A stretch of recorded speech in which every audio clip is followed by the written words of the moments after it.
Who Shall See These presents Greetings. Welcome back to the MBS YouTube channel. I'm Ruckdog, and today we've got a Fletcher game. This is a game that I played, last weekend, and I'm sure we've all had them, but have you ever had one of those games where you felt like you did all you could and it just wasn't enough? This was one of those games. This is one of those games. This has been one of the ships I've been playing quite a bit here as I've been working on the U.S. destroyer line, trying to get to that USS Gearing, and I've been having quite a bit of fun with it. I've got all of the modules and everything unlocked. It's not elite, of course, yet, because I haven't finished researching my way up to the Gearing, but it is fully equipped now in my port, so at least I've got the full capability of the ship at my back as we play the games here. So let's go ahead and get into it. We'll take a look here first at a couple of the pre-game screens. So first thing to take a look at here is, of course, the map. We're on the Okinawa map. And we are in the 3-cap mode here, Domination. And, one of the things that you have going for you in this map, both for and against you, is that the northernmost cap, Cap A, is isolated from the rest of the map by that long island, sort of going southwest to northeast. And that is, it can cause some problems as we'll see as the game develops. So keep that in mind. So, that is one of the things I think that kind of tripped up our team in the game here, as we'll see. Now, the next thing to take a look at here is the matchmaking. So it's a Tier 10 game, not unexpected. I don't think, I'm trying to remember, but it's very rarely, if ever, happened that I've been top tier in the Fletcher in a game. Usually it's a Tier 10 match. What is interesting about the matchmaking is 5 destroyers on each side. That's a lot of destroyers. Now, this was about 45 minutes or so before a round of the Tier 10 clan battles kicked off. And I know that in those clan battles, you can only have, I think, 1 or 2 destroyers. So maybe everybody was just trying to get their high-tier destroyer games in before the clan battle started. That's my best theory. Anyway, the fact of the matter is there was 5 destroyers on each side. Tons and tons of destroyers. So anyway, that's going to make things a little interesting because, it's a given that all of the caps are going to be contested with all those destroyers on each team. All right, so here we go. Starting off here, you'll probably notice in the chat here, trying to do a little bit of coordination to figure out which caps we're going to go into. I mean, there's a little bit of potty humor going on there as well, but eventually we sort of settled down and we're trying to ask, hey, everybody, who's going to go to which cap? Who's going to go A cap? Who's going to go B cap? And eventually what we decide is we're going to do A cap and B cap. Me personally, I'm making a run here for Cap B. I've got one of my fellow Fletchers, it's actually the kid, but it's the same class, come down there with me, and at this point I'm thinking that I'm probably going to see quite a bit of enemy activity at B, so I'm going to do my very best to stick to the very far eastern edge of the B cap. And that way I can turn tail and bug out if I need to. So far so good though. Nobody spotted. I'm not spotted yet. And we're almost to the cap. So it looks like I might actually get some cap points on the board before the enemy shows up. But we'll see. Alright, so here we go. Entering the cap circle. I'm now making that hard starboard turn to stay on the eastern edge of the B cap. Just inside the line of buoys there. And there we go. We have found our first enemy ships. Of course, they're the battleships. We're looking at them from a mile away. Now, while I'm in this cap, I'm keeping a very close eye on the counter to see when and if it stops. And yep, sure enough, we've now got contact on enemy destroyers in the area. I'm starting up my smoke screen as a kind of a preemptive thing, because I know that coming around the corner of that island is going to be a destroyer that's going to see me. I'm going to go ahead and take some pot shots here at the Fletcher.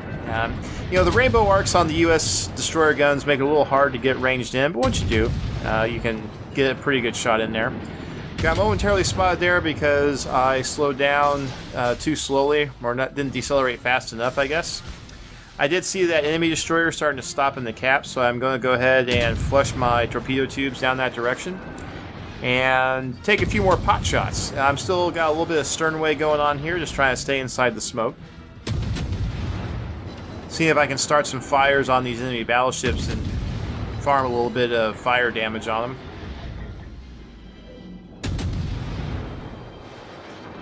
Also trying not to get myself too locked in. Oh, yep, there's another destroyer. So now we have a Shimakaze coming to play. And you can see that Bismarck there behind it with the cool green effects. That's the... Oh, and then we got torpedo hits. Oh, a torpedo stopped in the... hit as a destroyer, stopped in the smoke. Good day. Alright, try to get a few shots on the Shimakaze here. But you know, it's about this time that... Oh, look at that! Another couple torpedo hits. Oh, that was very good torpedo salvo for me. Now, about this point, I'm thinking to myself, you know, I've been sitting in the smoke for a while, and I've been firing my guns, so everybody knows I'm still in the smoke. And I also just sank a destroyer by firing torpedoes into a smoke screen. Maybe somebody's going to try and do that to me, maybe that Shimakaze, so it's probably time to head out of the smoke here a little bit, maybe open up the distance a little bit, just in case somebody's trying to fire torps into my smoke, because that's a popular thing for destroyers to do.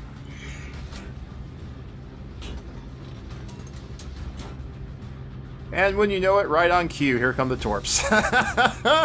Oh, lordy, got out of there just in the nick of time. I was very, very proud of myself for being able to figure that one out in time. Oh, wow. So, yep, nicely avoided torpedo salvo there. Unfortunately, it did knock me off the cap, and so now I need to get back in, try and help out the kid here that's now trying to cap B all by themselves. And we know that there's still destroyers in the area, probably destroyers still on the cap. And we have to try and figure out that out. So the Baltimore there, backing up behind the island, no target really. Oh, there we go. Now we've got a customer. Trying to see if we can get some damage going here with the 5-inch guns. Of course, torpedoes are still on reload. Shots out. There we go. No fires, but a little bit of damage. Overshot him there. Now, watch this. The Bismarck takes aim at that destroyer in front of us. Of course, the secondaries on the Bismarck are doing the German secondary thing of raining death and destruction from 10 kilometers away. Now here comes a salvo of AP from the Bismarck. Watch what happens. Boom! There goes the friendly destroyer. I am now all alone at the B cap, so I decide discretion, excuse me, is the better part of valor, and I back off a little bit, avoiding some shots from that Bismarck. I'm detected, because I've been firing out in the open, and I'm waiting for my 20-second cooldown. There it goes. I'm no longer detected. I think to myself, I should probably try and swing back around to see if I can at least contest B now that I'm no longer spotted. But it turns out there's enough enemy ships on B that it's going to get captured before I can get back to the circle. So that might have been a little bit of an error on my part. However, I definitely didn't want to take too much damage from all the ships that were surrounding B at this point. So, heading back to B, trying to see if I can get on top of it. I also happened about this time to notice our team is dwindling fast. We are now very much scarce on the ground on the B and the C caps. You'll notice that a good chunk of our team is now north of the island at the A cap, and is not able to really affect the battle very much, except for maybe whaling at that Baltimore who's out there by himself anyway. Alright, so we had enemy destroyer pop up again here, get a few rounds out at him. But again, I'm going to open the range here because, one, I don't know if he's launched torpedoes at me, and two, I don't want to be the target of a shooting gallery. Now, one of the things that I'm doing while I am raining some shots here on this destroyer is I'm keeping an eye on that Bismarck that's slowly cruising north around that island. I want to try and see if I can wiggle some torpedoes in between these islands and maybe catch him by surprise. But I have to be careful because there's several other enemy ships that he's sailing with, plus now that the sea cap is secured, we've got sort of the southern portion of the enemy team heading north now. I don't want to get so close to them that I get detected. Now, I am continuing to keep my eye on the Bismarck. It's temporarily been unspotted because it's dipped behind the island. We'll wait for that to come out. Somebody's spotter plane just spotted me, so now I have to worry about that. Okay, so there's the Bismarck spotted again. Waiting for his little wedge there to be just right, and there we go. Launch the salvo torpedoes. Now I only launched one salvo because that gap in that island is small enough that I was concerned about having more torpedoes than I would like hit the islands instead of an enemy ship. So one salvo only, hold the other salvo in reserve, open up range, try and get clear of anybody that might spot me.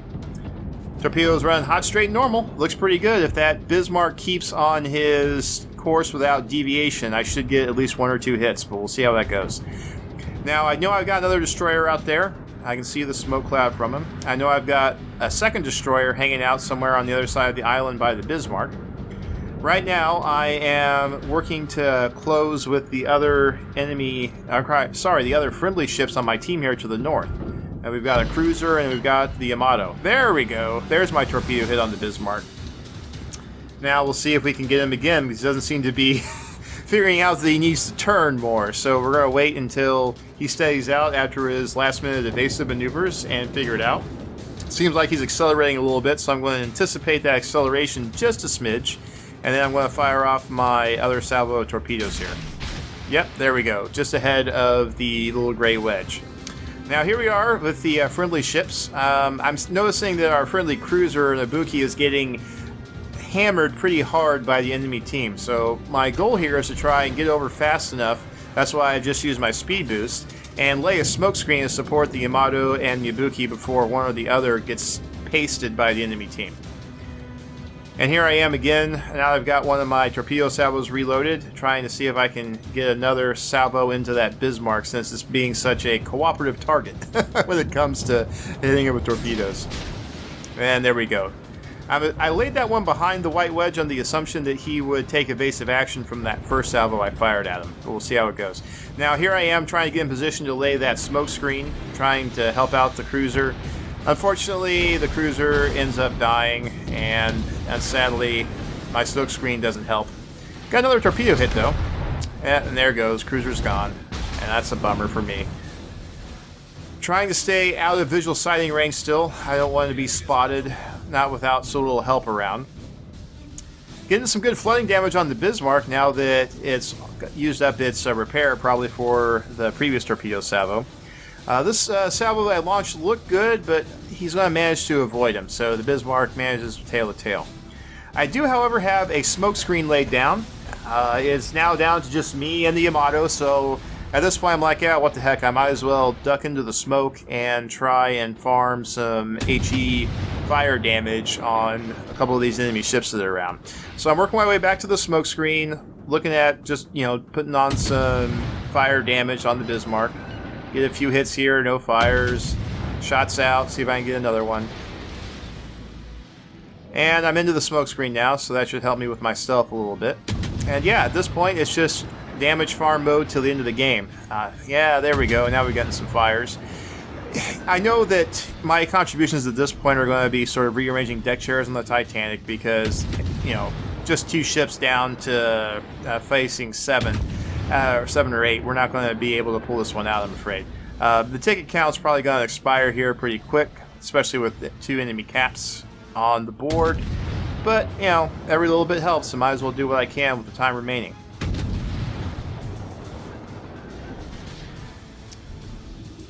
I'm reversing and slowing to try and keep myself inside. I want to stay unspotted because I don't want to get a spotted and then get my ship hammered by the secondaries on that Bismarck. Because I know the Bismarck secondaries are just itching to chew up my ship a little bit as soon as it spots me. But once again, discretion better part of valor. I know there's still enemy destroyers out there. They could be creeping up on me here, launching torpedoes into the smoke cloud that I've been firing from. So this is me trying to break contact, again staying out of visual contact range of that cruiser. Try and head to the north a little bit. Take a look here, try and get some shots in, but it's so hard to get a good lead. Oh, and then there's the torpedoes I was worried about. Yep, and look at that, suddenly a wild Fletcher appears. Oh dear. Now it's time for destroyer gun battle.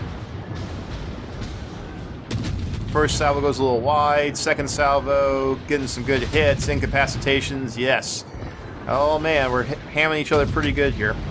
But I think I do have the upper hand. I'm hammering him pretty good. I've almost killed him, but right before I can get my last salvo in, the game ends. And that destroyer lives to tell the tale, as do I. Oh, so yes, clearly it was a defeat. Yep. But, you know, this is what I tend to refer to as a good loss, right? Granted, it was a loss, and the team didn't perform all that great. But, you know, 33,000 credits, 4,200 experience, 200 free XP, those aren't terrible numbers for any game. I'll take that in a loss. I mean, 116 damage, that's pretty good for me. 5 torpedo hits. This was a game that I was generally pleased with in terms of my play as a destroyer captain. It was obviously disappointing in terms of not being a win, but I have to say, I feel like I did the best I could, given the circumstances. You know, it was just me and the Yamato there alive at the end of the game. We managed to hold out thanks to the larger map size. Even with the repairs that I needed to do on the ship, still managed to bank about 170,000 credits. So, you know, that's pretty good. Granted with premium. You know, and so this is one of those things where some folks might get really upset or frustrated at having a good game personally, but then seeing the team not be able to hold up their side of it, the equation or the bargain, and actually bring home the win. You know, I take a different view on that. This is something that I want to try and spread around the community a little bit. The idea that as long as you are working on your weak areas, as long as you're doing your individual role well in whatever class of ship you're playing, it's not such a big deal if the match goes the wrong way. Sometimes it's not even skill. Sometimes it's just luck that causes the match to swing one way or the other. In this case, I think the lopsided result had more to do with the fact that too many members of the team went to the A cap and ended up blocking themselves off from a good part of the game in the middle part, and then that just allowed the enemy team in the south to defeat us in details. They were able to finish off the few ships that went all the way down to cap C, and then join with the ships that were at the B cap and kind of roll everybody up to the north. But in the end, like I said, I was happy with how this game went. I had a good time, and this is definitely, as I said earlier, what I would call a good loss. Well, that'll do it for this video. This is Ruckdog. Until next time, good luck and good hunting.